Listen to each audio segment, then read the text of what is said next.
Hi, so we're going to talk about the plants that you received last week and the plants that you're going to receive next week. You should have received a bean plant or a rhubarb plant. And a little information about beans, these are an annual plant, which means they only live for 1 year, so they will die completely at the end of the growing season. Rhubarb, however, is a perennial plant, so this will come back year after year if you leave the roots in the ground and take care of it. So some of you may have also received some beet plants in with your rhubarb.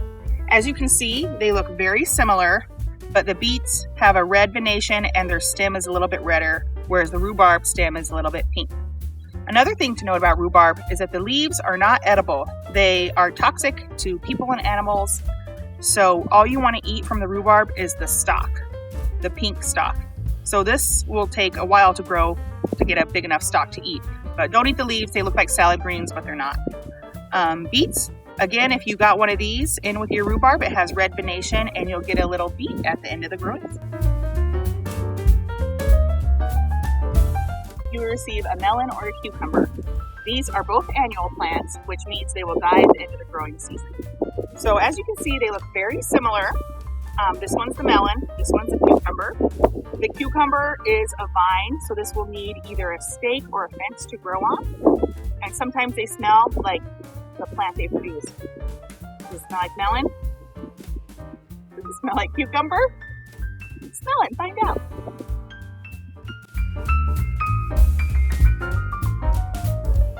So we touched on adequate sunlight in our last video a little bit, but let me talk about it just a little bit more. These plants that have thinner, more delicate leaves, you're going to want to give them partial sun. If they get full sun and it's really hot out, the leaves will burn and they'll start to crisp up and turn yellow. These plants, however, are a little bit more hardy. You can see their leaves are a little bit thicker. They're covered with some hairs. These can be in full sun and they should do all right. So cucumber and melon, full sun. Beans and rhubarb, partial sun.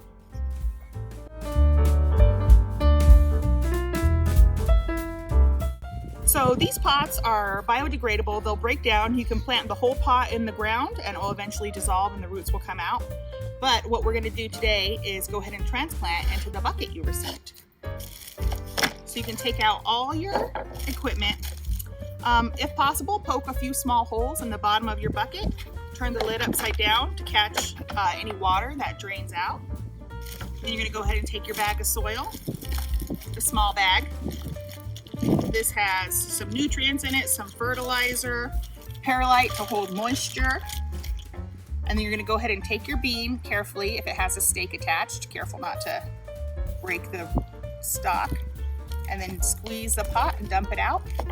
You can see the roots, so it's probably ready to be transplanted. It needs a little bit more space.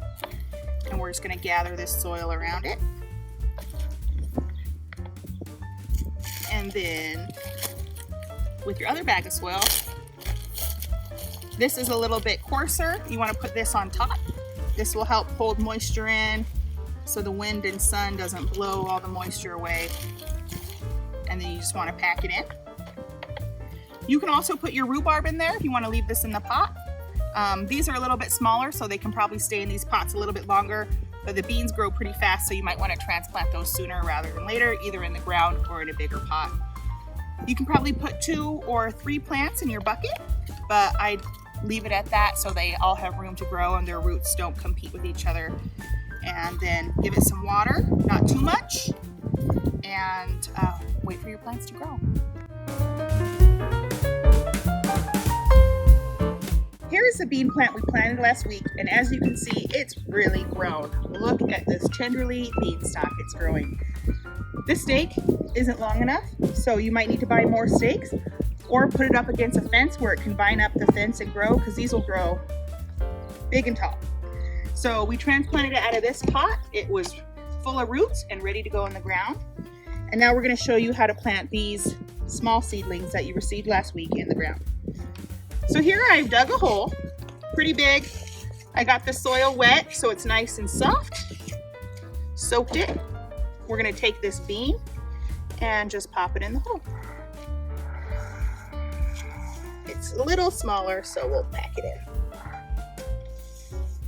And then just fill all the dirt around it, pack it down tight,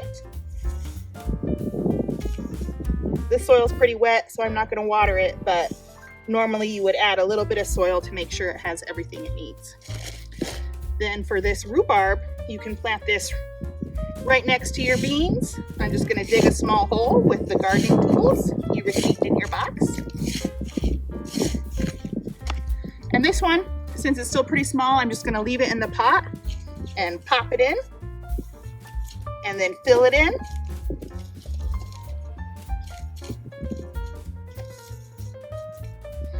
And we'll check back on these in a week and see how they're doing. Easy as pie.